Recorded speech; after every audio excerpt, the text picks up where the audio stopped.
Hi guys, so this is the day in my work immersion. So ayan, papunta na kami sa barangay, designated places namin sa barangay Lawin. So ayan na si Arvin, so nagkaganda-gandahan na naman po siya. Daan, papunta. It's already yung 7:50 na po, so malilate na kami.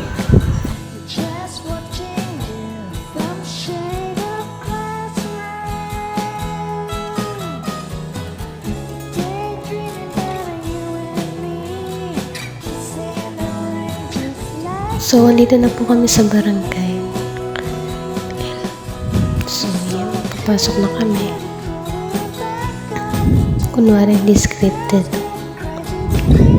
Bida-bida talaga. Pumasok na kami sa office nila Ma'am Marina para mag-good morning. Kaso, wala pa pala sila. Kaya, yan, nag-video-video muna kami. So, pumapunta na kami sa office ni Bambi, yung immediate superior namin. Then kami naglalagay pag wala ginagawa. So, yan. Ako, nag-attendance agad ako kasi kailangan namin yun sa portfolio namin. After minutes, dumating na si Bambi, yung immediate superior namin. Nag-good morning na rin kami sa kanya. Ano yun? Pag-uupo niya, inayos niya muna yung mga gamit niya. Ito kami ngayon sa office ni Ma'am Marina kasi may pinapagawa daw. Ayun, palabas na kami.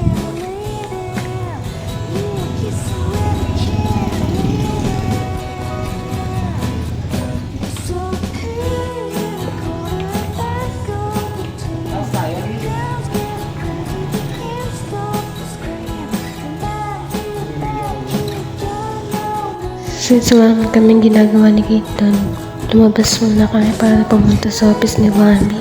Tuturo na lang doon na kami niya. Gumamit ng paper cutter.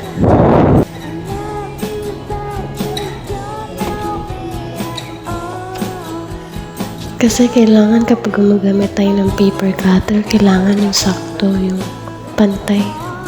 Sukat kasi yung mga paper cutter. Tinuruan niya kami or pinalam niya sa amin yung kung paano nag-work yung barangay policies, so tsaka yung blatter systems. May pinakita niya sa amin papel para doon sulat yung mga pangalan, mga nagre-reklamo at tsaka nagre-reklamo. Ngayon dito sa barangay, yung mga nalalaman namin or naririnig ay sa amin lang, kaya pwedeng sabihin sa iba. After pala nun, pinataas ako ni Bambi para magbigay ng kape sa bisita ni Kap.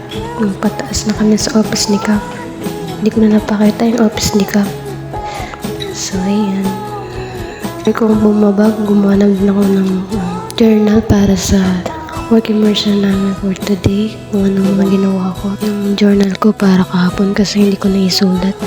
Nasa scratch pa lang siya. Ayan. So, nasingit pa si Arvin's.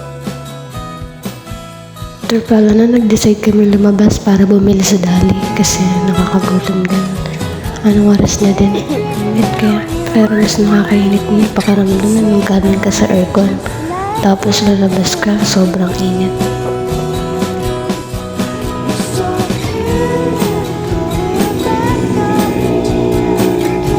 Malapit na pala yung dali dito sa barangay kaya nilakad na lang namin.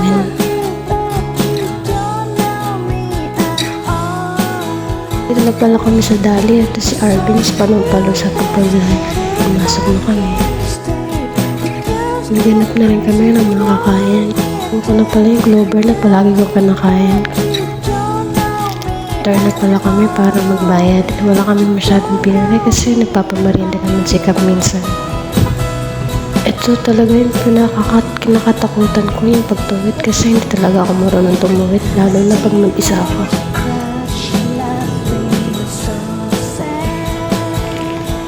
Ayan, nakatawid na kami. Thanks Lord. Pabalik na kami sa barangay kasi baka may papagawa na ulit sila.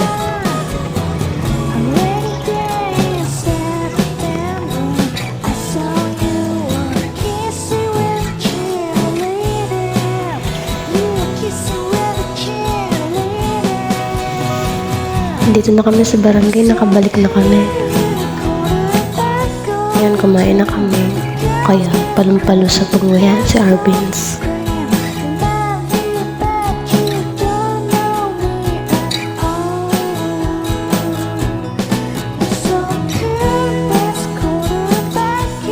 So, lunch na pala namin, kaya pumunta na ako sa likod para kumuha ng pagkain. Ayan pala yung barangay namin, kasabay namin kumain. Lang kaulam namin today. Thank you, Kapso, libreng lunch.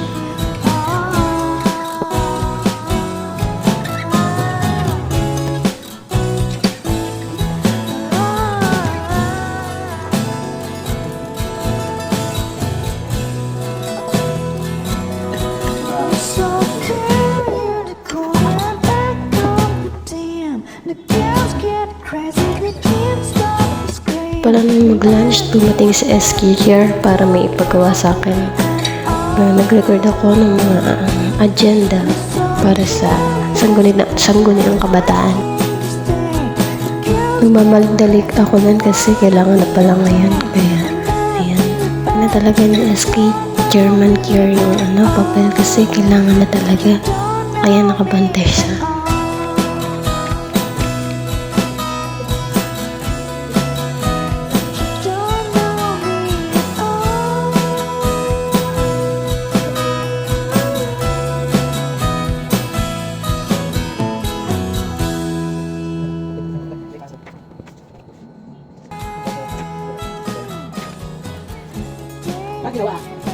After na, nagpamerienda pala si Kap.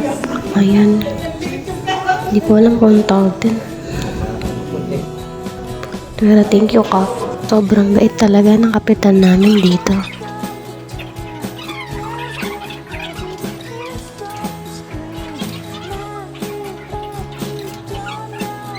After pala ng merienda namin, may ginawa ko sa portfolio yung mga kailangan namin sagutan.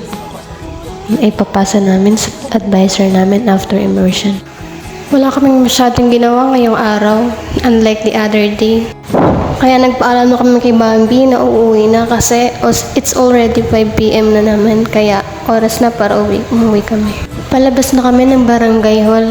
Hindi na kami nakapagpaalam kay Ma'am Marina kasi nauna na silang umuwi. Paglabas namin, mainit-init pa kasi 5 PM pa lang. Pero mas mainit kasi nanggaling kami sa aircon.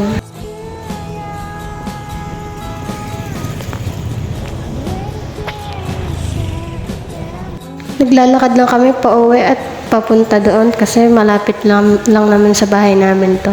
Dito kami sa may evacuation center. Wala na kami ng daan ni Arbenz kasi sa plaza siya at dito yung pagdaan ko pauwi. Dito pala yung bahay ng mga kamag-anak namin. Malapit lang kami. Magkakatabi lang bahay namin. Magpapahinga na ako. Bye!